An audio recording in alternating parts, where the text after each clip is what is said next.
Okay, so this is extremely weird, making a video on someone I actually quite like. And I have some good things to say about him in a bit, but first and foremost, this is a video I've wanted to make for a real long time. Not about Xanderhal, but about Kalvin.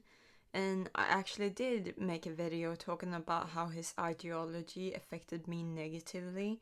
It was completely done, but I never uploaded it because for some reason it just failed to convey just how bad of an impact he has had on me. It was nothing in comparison to his victims like Brennen, Ashton Daniel, Lars, Noah, and so on. He did tangible damage to them. He targeted them and in return sent his audience on them, and they had to live with the consequences of that. To them, this isn't just internet drama. If you clicked on this video, I assume you already know what happened, but if you for some reason don't, I'll give you a short summary. Kalvin Garrah is a trans YouTuber best known for pretty much bullying innocent trans people in the most vicious way. Please go watch Brennen's video about it. I'm probably going to put in the description. People are finally catching on to just how much harm he has caused and are speaking out about it. People are finally turning against him. Kalvin made a statement on YouTube community post that was very dismissive of his victims, like always. Side note, I'm very aware that he has ADHD, and I could be mistaken, but most ADHD people suffer from rejection-sensitive dysphoria, and I totally sympathize with that. I have bad ADHD too, and I've had moments where I lash out that I'm not proud of at all. But only a few hours afterwards, I've been ridden with guilt and I apologize, acknowledge exactly what it is, what I did wrong, and I had no right to do that, and it's always turned out perfectly in the end. And I think holding myself accountable without pressure to speaks volumes of my character despite my previous actions being very shameful. Kalvin has had years to change and take accountability, but he actively chooses to harm others for the sake of content. And now when the heat is on him, he's only doubling down and unprivating videos that caused immense harm to trans creators. The streamers Xanderhal and Riley Grace Rochon streamed talking about it, and in all honesty I haven't seen all of it. That's why I'm only really gonna focus on Xanderhal, because I only ever saw his video called I'm disappointed in Kalvin, because the part with Riley was either never uploaded or I'm too dumb to find it, and they're equally possible. I absolutely understand why Xanderhal wants Kalvin to change. I mean, I want that too. One less asshole in the world, like who doesn't actually want that? And I totally understand just how counterproductive it is to just dogpile him like you said yourself. Public scrutiny makes people more stubborn. I just want to acknowledge that he did criticize Kalvin, and he did so in one of Riley's streams to his face, and for that I'm grateful. But I don't really like how he's currently cuddling him publicly. Whether that was his intent or not, that's just how I and many others are perceiving it. When reading the last part of his post, his reaction was on par with a father giving a misbehaving child a slap to the wrist. I totally understand that we probably see this completely differently, because Xanderhal has a more personal connection to him and want him to do better for himself and for others. But going on a stream and encouraging Kalvin to save his career isn't what I personally would have chosen to do, even though he said that it shouldn't be for the sake of just saving his career. I think this is something that should be talked about, preferably in DMs.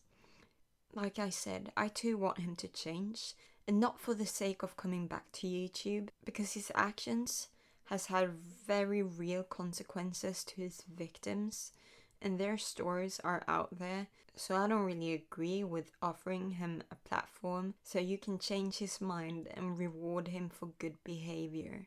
I think he's far past that point. Xanderhal is a streamer, and I understand that he doesn't have the same privilege of planning, editing, and really thinking things through, so I don't really blame him. But I want to put things into perspective and explain why Kalvin Garrah isn't really comparable to Hunter Avalone, and to expect the same kind of redemption isn't really realistic. I'm admittedly not too familiar with the situation, but to my knowledge, Hunter was your typical hardcore anti-SJW. I vaguely remember seeing a sketch of him in colourful wigs, doing your typical Apache helicopter jokes. Kinda cringe, not great, don't like that. But Kalvin is representing a group of already vulnerable people, and though it's more important to support those he directly targeted, I just wanted to talk about how he affected me as a viewer, and I'm most probably not the only one that went through this. So, I'm transmasc. I hate that word, but it's what best describes my experience. I feel like a man, but not really. Whether that's because I was raised as a girl is up for debate. Trans representation on YouTube was sparse growing up, so I took what I could get. That being Kalvin, I wasn't really a fan, just someone who occasionally watched his videos. Even though I considered myself a cis girl at the time, I kept checking in on the trans community, Kalvin being a prominent one. I constantly found myself comparing myself with them and find reasons as to why or why not I will be trans, and always landed on the former conclusion, which kind of disappointed me in a way because I so desperately wanted someone that could tell me that I was trans, so I knew that any steps I took in that direction were right. The best way I could describe this is as some form of digital self-harm, because I used him as reinforcement that I wasn't actually trans. Which is kind of odd because fact of the matter is that I've actually fit into his definition of a real trans person. I've had terrible gender dysphoria. It has taken a really bad toll on me, and I'm finally at a point where I'm reaching out because I'm no longer gonna deny myself the help I need. I've kinda lost track of time, but I've fluctuated between I'm faking it, I would regret it if I pursued it, and if I learn to accept myself as a cis girl, these feelings will disappear. For at least 5 to 7 years. Most of the time I've kept it to myself, but every so often I've gone into depressive episodes where it straight up feels like I'm just not gonna make it. I came out to a few people within my family and others outside, but I always went back on my word because, it's scary. It's a very scary reality to live, and I wasn't ready to embrace that reality because what if? What if I regret it? Then I would be one of those trans trenders that Kalvin constantly mocked. To be trans, I had to be this, I had to be that, and I absolutely couldn't do that. And at one point it felt so specific that it just couldn't be me. I just couldn't possibly be trans no matter how miserable I was knowing that I wasn't perceived as a man. And that I had to look in the mirror seeing my body that never really matched what I feel I was meant to be. It was made even more difficult by the binary rules implemented on me. I was convinced that there was no help to get unless I was a binary trans man that was desperate to get on T, and I had no shot at getting help, so I coped with it by ignoring it all.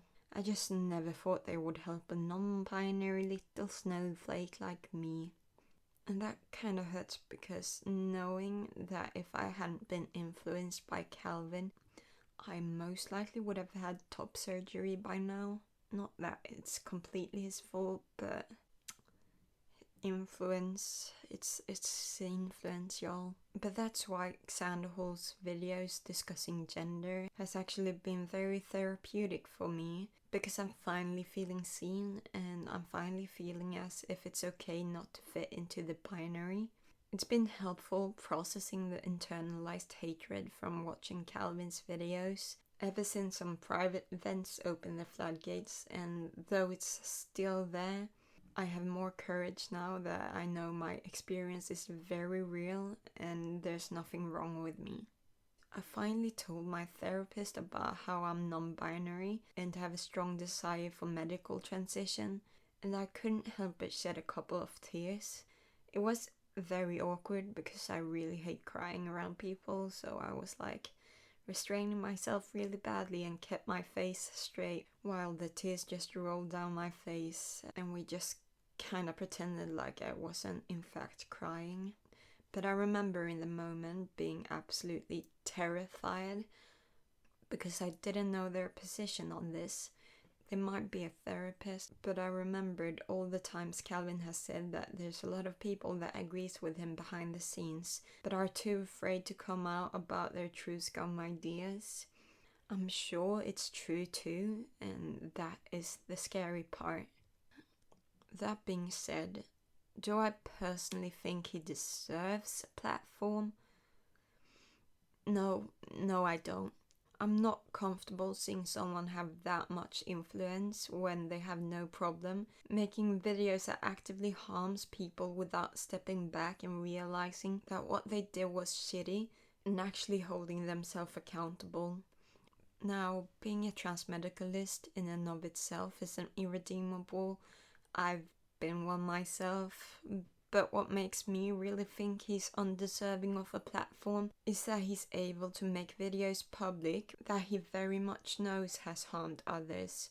He did this out of malice. I just think at one point someone has caused enough damage that people have the right to express their hurt as loudly as they want. It's just difficult forgiving someone who hasn't shown any sign of actually being sorry.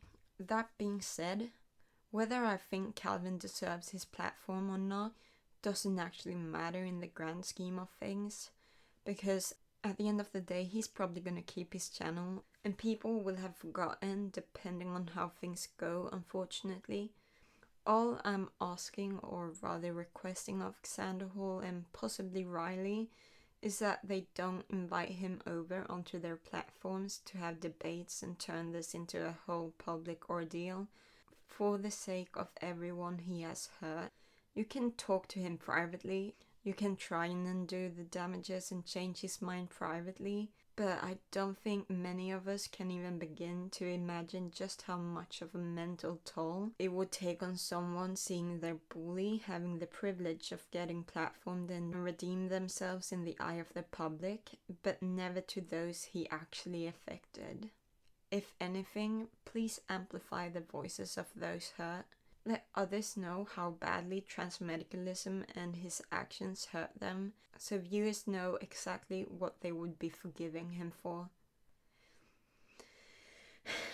Okay, so this is the end of the video, so it's okay to click off unless you want to hear the rambles of a fool, but I just wanted to say that I hope it all made sense. I wrote this script in a bit of a rush, and yeah, I was pretty emotional because it's something I'm passionate about. I just really hope it's not clouding my judgment.